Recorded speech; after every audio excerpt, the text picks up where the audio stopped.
Boys, this is again a class of integration, and we have to discuss a new branch, a new topic in this integration. And the topic which I have to start is integration by parts. Integration by parts. Integration by parts. Boys, all of you have done UV rule in case of differentiation. That in case of differentiation, you know, ddx of u into v, you know, that is u into ddx of v plus v into ddx of u. This result you know. Now here in case of integration we have also a formula with the help of which we can integrate the product of two functions.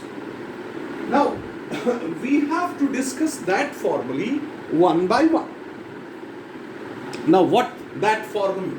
First of all, we have to write the formula, the rule of integration by parts, and the rule states that if u and u is equal to fx, comma, v is equal to gx, be two continuous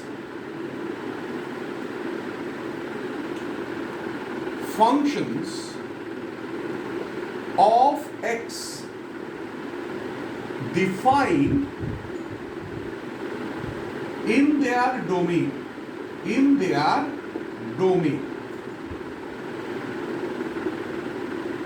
then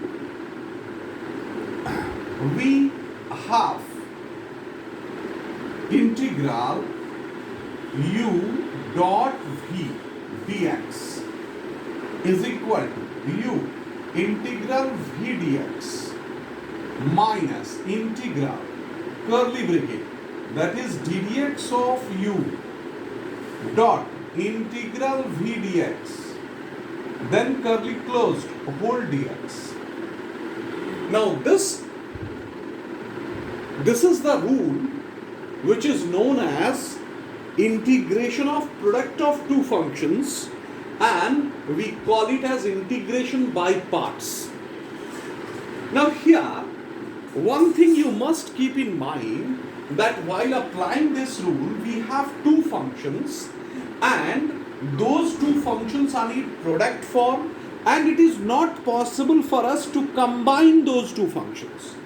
Here one function is taken as first function and the second one together with dx be taken as second function.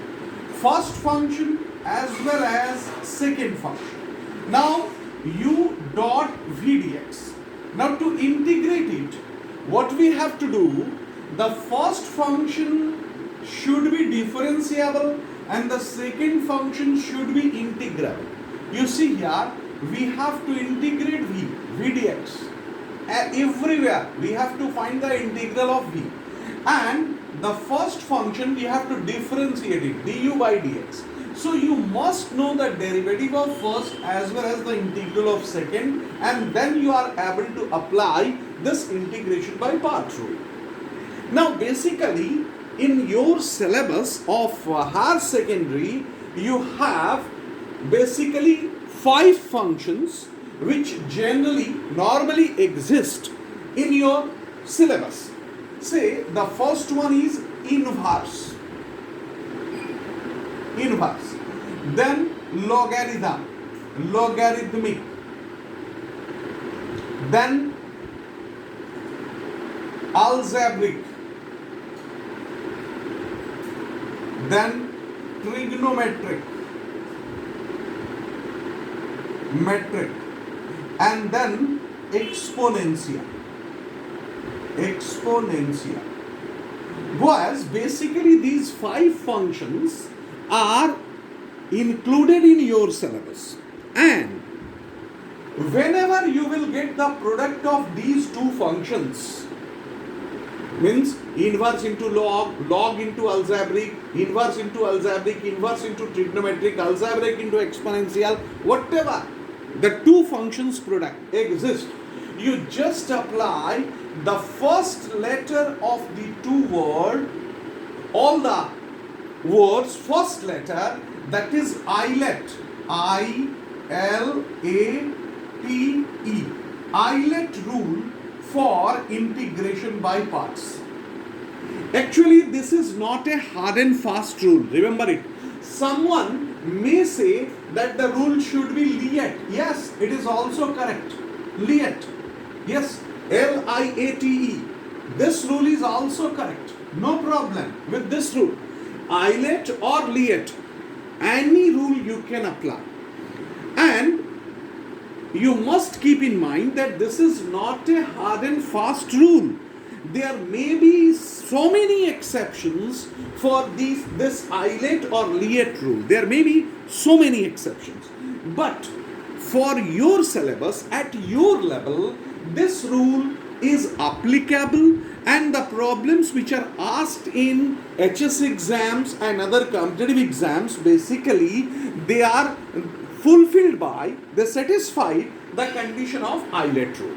So we should confine our discussion with this islet rule, and each and every alphabet has a meaning. I stands for inverse function, L stands for logarithmic function, A stands for algebraic function, T stands for trigonometric function, and E stands for exponential function. So you can apply islet or liet rule. And how to apply this rule was, you just see here, sometimes you will get integral x square into sine x to find the integral of these two functions. Now it is not possible for us to merge these two functions, so they are two separate functions, this one and this one. Now we can take x square as first and sine x as second. We can take, but the basic fundamental behind this is islet rule. So in islet rule, which function exists first? You search it, that whether this one is algebraic and this one is trigonometric. So whether A exists first or T exists first. In islet rule, we observe that A exists first, then T exists. So A should be taken as the first function. This one is first, and this one should be the second function, sine x dx. Boys, if you are taking this one as first and this one as second, this creates a problem, and most probably it will be non-integrable in that case. But if you apply this islet rule, and if you choose the first function with the alphabet which exists first in while saying islet, then in that case this integral is easily integrable. Similarly, suppose we have say x into tan inverse x dx. Now you see here the product of algebraic as well as inverse function. You see here, inverse as well as algebraic. Now if we are saying islet, then I exists first, means inverse function should be the first function. So you can't write inverse as second. So what you have to do in the next step, you have to write tan inverse x and then into x dx. Now this one acts as a second function, and this should be the first function. Now you can easily integrate this integral. But if you are trying this problem taking this one as first and this one as second, then in that case it is not possible for you to integrate it. Similarly, now I can tell you few examples where this islet rule is not applicable. It fails to work. Say if you have integral x tan x dx. Now if you want to integrate it, x tan x dx, it is not integrable by islet rule. If you are trying to integrate e power x into log x dx, yes, it is not integrable with islet rule. You are unable to integrate this integral. Was so these are few examples. Yes, I can create some more examples, but you have infinite number of examples where this eyelet rule fails to work. You can try at home these problems. These are non-integral. Now, let us solve few problems based on this rule. Integration by parts. So let us start with a problem as integral I is equal to integral, say, x sine inverse x dx. Now one more thing you must keep in mind, that what you have learned so far, that is also applicable here in integration by part. While solving the problems in integration by part, you have to apply method of substitution. You have to apply standard integral formulae to solve the problems based on integration by parts. Now, here we have the product of two functions, algebraic and inverse, and as we know, we have to keep inverse as first, so we should write sine inverse x into x dx. Now, if we apply rule of integration by parts, what we will have? We have to write the first function. This one is first and this one is taken as second function. This one is first. Now sine inverse x we should write. So sine inverse x into, that is integral x dx. Now in the next, what we have to do? Minus integral curly bracket. Remember, this curly bracket should be there. Now this curly bracket dx of what? That is sine inverse x into integral x dx, and this curly bracket closed, whole dx. Remember, this dx, it appears here to integrate the whole integral. Thus, whatever value which occurs here, to integrate that value with respect to x, we have here dx. Now, we will try to integrate this. Now, how to integrate? You see here. That is, I is equal to sine inverse x into x square by 2 minus, why x square by 2? Because integral of x is x square by 2 minus integral, the differential of sine inverse x is 1 by root over 1 minus x square into x square by 2 dx. You see here, this x square by 2, this one is 1 by root 1 minus x square, and this dx remains here. Now what happens? You just write x square first, x square sine inverse x divided by 2 minus half integral x square by root 1 minus x square dx. Now we will try to integrate this second part. Now how to integrate? You see, in case of method of substitution, what we have done? We have done that in such case, we have to write the trigonometric substitution as let x is equal to sine theta. Therefore, dx is equal to cos theta d theta. Now what happens? This gives you x square sine inverse x by 2 minus half integral sine square theta into cos theta d theta divided by cos theta. And this cos theta cancels out. Why cos theta? Because root over 1 minus sine square theta is cos square theta. Now this becomes x square sine inverse x by 2 minus half integral 1 minus cos 2 theta by 2. This value d theta. And then further you can integrate it as x square sine inverse x by 2 minus 1 by 4 in the bracket theta minus sine 2 theta by 2 bracket closed plus c. Now boys, here we have to write the value of theta. So how to write the value of theta? You know, sine theta is equal to x, we have already taken. We have taken x is equal to sine theta. So we can write theta is equal to sine inverse x. Yes, we can write and we can put this value here. But here sine 2 theta exists. So we can write in some other manner also. That is x square sine inverse x by 2 minus 1 by 4. And the value of theta is sine inverse x plus, or sorry, minus. Here we can write 2 sine theta cos theta by 2 and then plus c. Now this 2 cancels out. Sin theta cos theta you can write x square sin inverse x by 2 minus 1 by 4 sin inverse x minus x into root under 1 minus x square. This result you will get plus c. So this is your answer. So this one, it should be your answer. Because in the place of sin theta we can put x, in the place of cos theta we can put root 1 minus x square. So this type of simplification you must be aware of. So we have completed this problem. Now whenever you are getting product of two functions and the two functions you can't merge together, try to apply Eilert rule, and applying Eilert rule you will get the integration to be integrable. Now boys, we may have lot of problems in this integration by parts, but sometimes it may happen, remember that integral log x exists or integral sin inverse x exists. Remember it, whenever there is only one function log x dx or sin inverse x dx, this type of functions exist.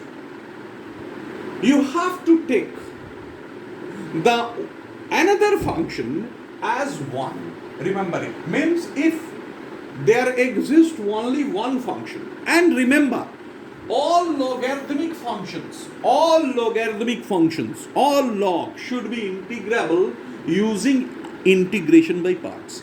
All inverse functions, they are integrable using integration by parts only. Because if only inverse exists or only log exists, log something, say x plus 1 or x square minus 5x plus 6, whatever it may be.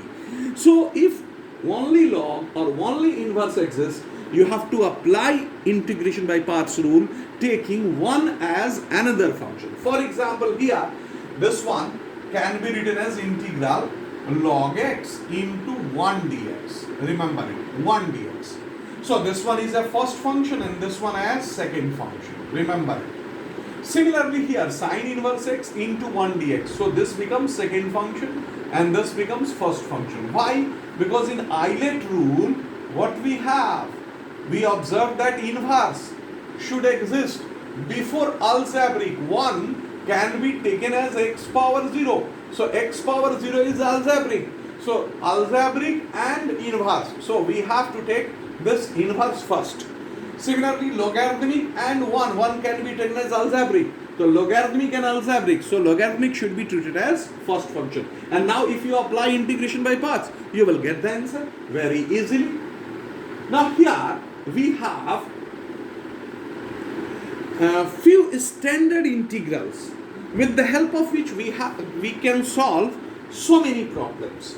So standard integrals we have here, standard integrals, and these standard integrals are frequently used, just like as those 6 standard integrals which we have calculated for evaluating method of substitution, method of substitution. And here these standard integrals are applicable frequently while solving the problems based on integration, and basically we'll find this type of problems in integration by parts. So what these standard integrals stands for? So the first one is integral root over x square plus a square dx. That is x root x square plus a square by 2 plus a square by 2 log mod x plus root x square plus a square mod closed plus c. This is the first formula which you have to learn. A little bit lengthy, but you can remember it very easily. That I will tell you. Number 2, integral root over x square minus a square dx. That is x root x square minus a square by 2 minus a square by 2 log mod x plus root x square minus a square plus c. And the last one, the third one is integral root a square minus x square dx.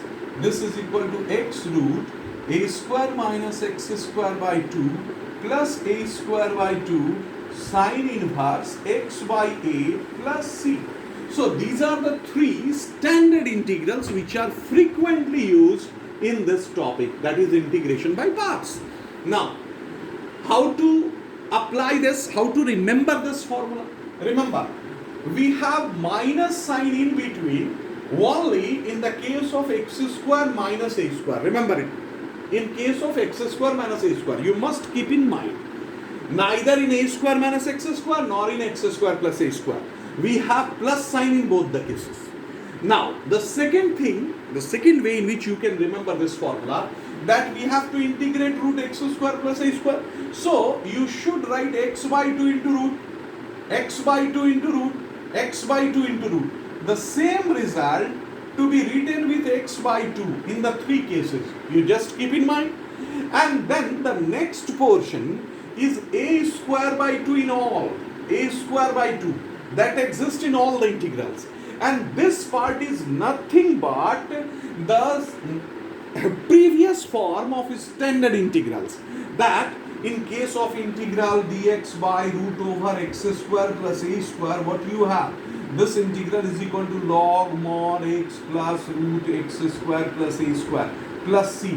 This formula we have discussed earlier. So this part is similar to the previous standard integral which exists in the same quantity with this denominator, that is dx by root x square plus a square. So this formula you can easily remember. Similarly, if dx by root x square minus a square, then in that case we have this formula. And in case of dx by root a square minus x square, we know the integral is sine inverse x by a and then plus c. So we can easily remember the three formulae. And now, in the same fashion, we have to solve, making it a perfect square and trying to integrate using these standard integrals. Now, let us take a problem. Say, we have to find the value of integral root over 2ax minus x square dx. Say, I is equal to. So, boys, here, this term under radical sign is a quadratic term. Now what to do? You have to write, we have 2ax minus x square is equal to, just make x square positive, take minus common, you will get x square minus 2x. Now try to make it a perfect square. What happens? Minus x square minus 2x plus a square minus a square. Now this becomes minus x minus a whole square minus a square. Now take this minus within the bracket. So now this a square becomes positive, a square minus x minus a whole square. So this expression can be written in this form. So what happens? Therefore I is equal to integral root over a square minus x minus a whole square dx. Now, you must keep the substitution, let x minus a is equal to z. Therefore, dx is equal to dz. So, what happens? This I becomes integral root over a square minus z square dz. Now, this is our standard formula. And we can apply that standard formula very easily. What happens? This I is equal to z by 2 root a square minus z square plus a square by 2 sine inverse z by a plus c. So this is your value for this integral. Now we should put the value of z here. Z is equal to x minus a. So what happens? This is equal to x minus a by 2 into root over a square minus x minus a whole square plus a square by 2 sine inverse x minus a by a plus c. Now further, this result can be simplified again as root over 2x minus x square. So you can write x minus a by 2 into root over 2x minus x square plus a square by 2 sine inverse x minus a by a, and then plus c. This will be your answer. So now boys, try to complete this exercise of integration by parts, and in the next video we will try to solve few more problems based on integration by parts, and then we will proceed further to complete this integration. Thank you boys.